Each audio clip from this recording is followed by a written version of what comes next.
ভাতের উপরে ভাতের উপরে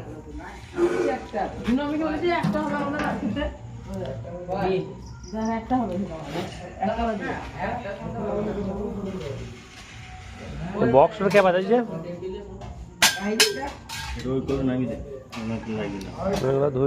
ভাত সাজানো হয়ে যাবে দু চারটে ছেলে পেলে ধুই দিবি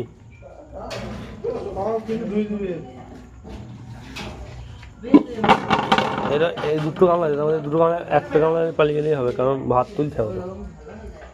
দুটো গামলা নিয়ে পালিয়ে যাবে ডেকটা গামলাগুলো